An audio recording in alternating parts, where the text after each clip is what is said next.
So welcome students. Now we are going to see exchange of gases during respiration. तो students अभी तक हमने देखा है कि रेस्पिरेशन में क्या केमिकल रिएक्शंस होती हैं, लेकिन आपने नोट किया होगा उनमें गैसेस का भी बड़ा इंपॉर्टेंट रोल होता है। तो यहां पर हम यही देखने वाले हैं कि कैसे एक्सचेंज ऑफ गैसेस होता है in body of an organism.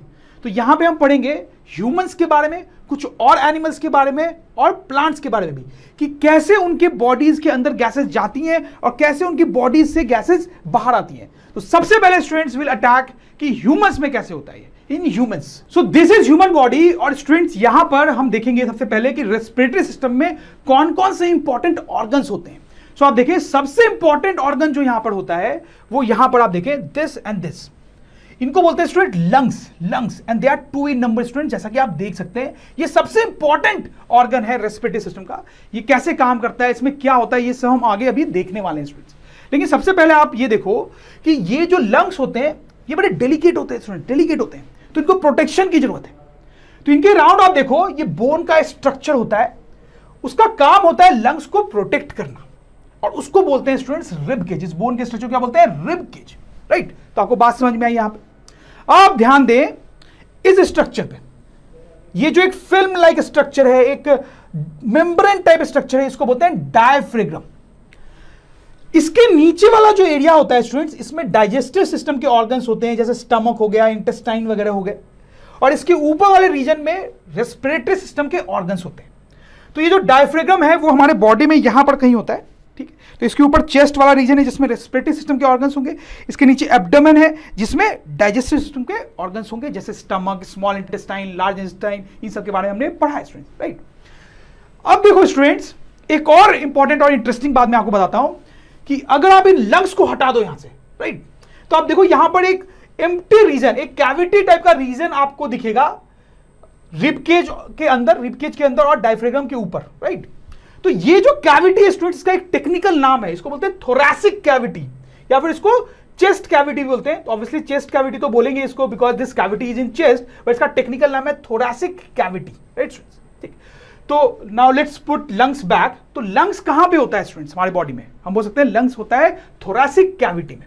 अच्छा, अगर आपसे एग्जाम से पूछा जाए कि लंग्स की लोकेशन क्या होती है, तो देखो हम बड़े अच्छे वर्ड्स में कैसे लिखेंगे इसको, कि lungs reside inside rib cage above diaphragm inside thoracic cavity, right students। अब लंग्स के अलावा बाकी जो ऑर्गन्स होते हैं रेस्पिरेटरी सिस्टम की, उसकी बात करते हैं स्टूडेंट्स। तो देखो जब हम सांस लेते हैं स्टूडेंट्स, तो नोज के थ्रू हवा हमारे बॉडी के अंदर जाती है, राइट स्टूडेंट्स।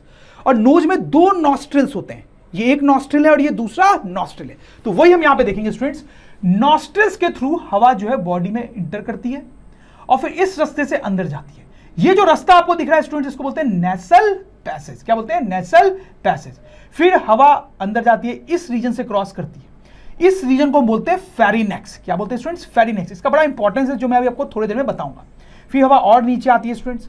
फिर आप देखो ये जो बॉक्स टाइप आपको स्ट्रक्चर दिख रहा है, इसको बोलते हैं लैरिनेक्स या फिर साउंड बॉक्स। इसके बारे में आपको थोड़ा सा भी बताऊंगा। फिर हवा और नीचे आती है स्टूडेंट्स, और इस पाइप को क्या बोलते हैं students, wind pipe. Wind pipe से हवा नीचे आती है, इसका टेक्निकल नाम ट्रैकिया भी होता है। फिर हवा नीचे आते आते लंग्स के अंदर जाती है। लंग्स के अंदर क्या होता है मैं आपको बताऊंगा स्टूडेंट्स। अब देखो यहां पे कुछ इंपॉर्टेंट चीजें एक एक करके देखते हैं। सबसे पहले आप देखो इस फेरिनेक्स के बारे में। देखो स्टूडेंट्स क्या है कि हवा यहां से आई अंदर, ठीक है। अच्छा, अब देखो फूड भी हमारी बॉडी में अंदर आता है माउथ से, लेकिन हवा का अलग रास्ता है, वो नेसल पैसेज से आ रहा है, और फूड जो है उसका अलग रास्ता है, वो माउथ से आ रहा है, ठीक है, यहां पे। अच्छा, दोनों का अलग रास्ता था, लेकिन ये वो रीजन है, ये वो एरिया है स्टूडेंट्स फेरिनेक्स, जहां पर दोनों पहुंचते हैं। अब इसके बाद फिर से दोनों का पाथ अलग हो जाएगा स्टूडेंट्स। फूड जो है वो किस रास्ते से नीचे जाएगा, फूड पाइप से, और हवा किस रास्ते से नीचे जाएगी, विंड पाइप से। तो आपको समझ में आएगा इसका इंपॉर्टेंस क्या है। इसके बाद भी फूड और हवा का अलग पाथ है, और इसके पहले भी अलग पाथ था। ये अकेला वो पोर्शन है जहां पर फूड और हवा दोनों आ रहे हैं। समझ में आई बात, फेरिनेक्स, ठीक है स्टूडेंट्स। अच्छा, अब आप देखें ये जो हवा का पैसेज है और ये जो फूड का पैसेज है माउथ, उसके बीच में एक बोनी स्ट्रक्चर होता है, दोनों को सेपरेट करता हुआ, उसको बोलते हैं बोनी पैलेट। क्या बोलते हैं, बोनी पैलेट, राइट। अच्छा, अब ये जो नेसल पैसेज है स्टूडेंट्स, नेसल पैसेज हमारा ये आपको दिख रहा है, राइट। इसमें काफी हेयर्स और म्यूकस होते हैं, होता है ना स्टूडेंट्स, तो आपको पता ही है कि हमारे ये पैसेज में हेयर्स होते हैं और म्यूकस होते हैं, इनका बड़ा इंपॉर्टेंट रोल होता है स्टूडेंट्स। क्या इंपॉर्टेंट रोल होता है? देखो, जो हवा हम बॉडी के अंदर लेते हैं उसमें बहुत डस्ट पार्टिकल होता है स्टूडेंट्स, और वो डस्ट पार्टिकल्स हमारे बॉडी के लिए यूजफुल नहीं है, इनफैक्ट हार्मफुल है। तो ये जो हेयर्स और म्यूकस यहां पे होते हैं वो डस्ट पार्टिकल्स को अंदर नहीं जाने देते हैं। तो स्टूडेंट्स हम लिख भी सकते हैं कि hairs and mucus in the nasal passage filters air, they block dust particles from entering our body. समझ में आई बात students? This is very important. आप देखें तो हवा यहां से अंदर आई, फेरिनेक्स से गुजरी, फिर नीचे आई। अच्छा, अब यहां पर मैंने आपको बताया दिस इज लैरिनेक्स या साउंड बॉक्स।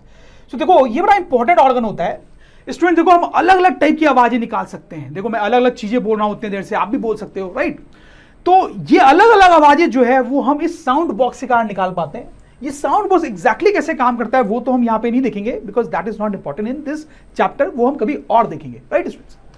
तो हवा इस साउंड बॉक्स से होते हुए नीचे आती है, राइट? तो ये विंड पाइप से होते हुए नीचे आई और फिर लंग्स में चली जाएगी।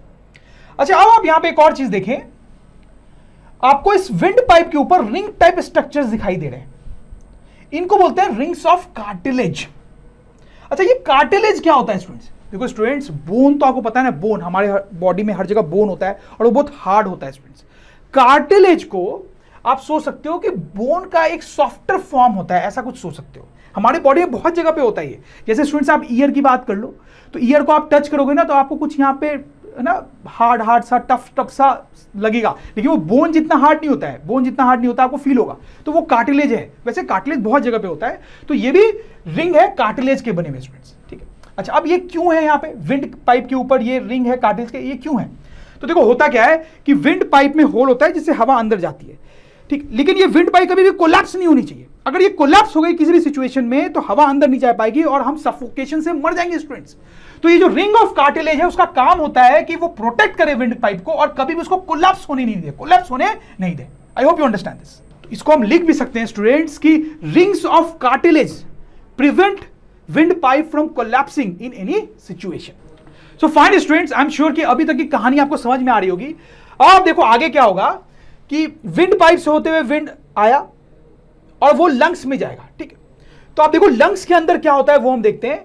तो ये जो विंड पाइप है वो दो पार्ट में डिवाइड होती है, एक इस लंग में आ रही है और एक इस लंग में आ रही है, आप देख सकते हो।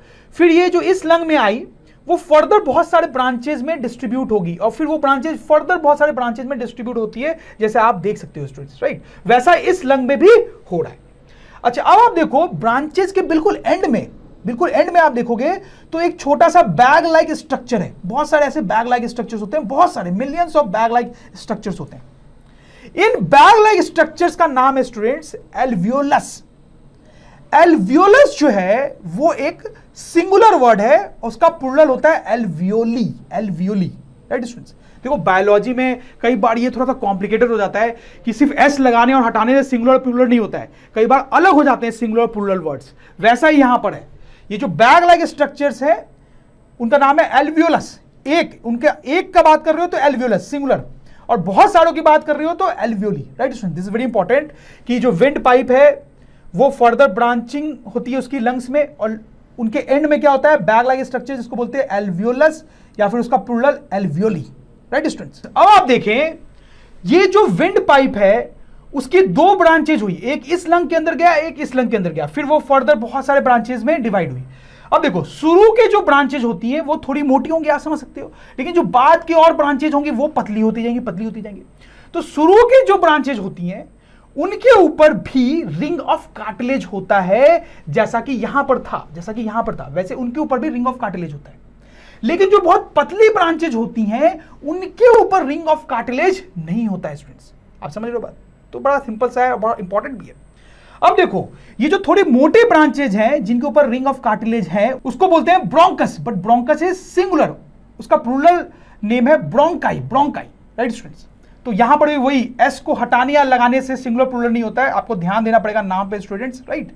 तो ये कैसी ब्रांचेज है जो मोटी है, ठीक है, और उनके ऊपर रिंग ऑफ कार्टिलेज है।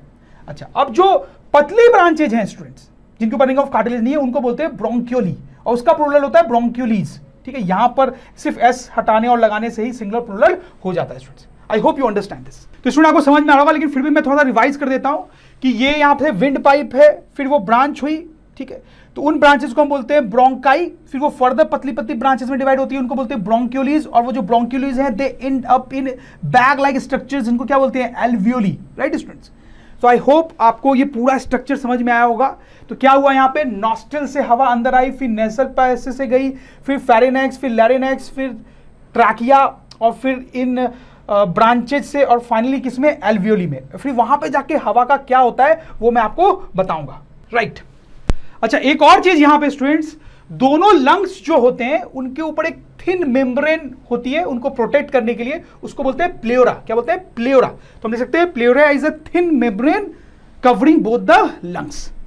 तो स्टूडेंट्स, अगर ड्रोन स्टडी की ये वीडियोस आपको अच्छे लग रहे हैं तो आप प्लीज इनको लाइक करें, सब्सक्राइब करें, कमेंट्स लिखें स्टूडेंट्स, अपने थॉट्स बताएं, हमारे साथ शेयर करें कि आप और क्या चाहते हैं। और इतना ही नहीं स्टूडेंट्स, सबसे इंपॉर्टेंट नीचे शेयर बटन पे क्लिक करें और अपने दोस्तों के साथ इन वीडियोस को व्हाट्सएप और फेसबुक पे शेयर करें स्टूडेंट्स, ताकि वो भी इन वीडियोस का फायदा उठा सकें स्टूडेंट्स, राइट।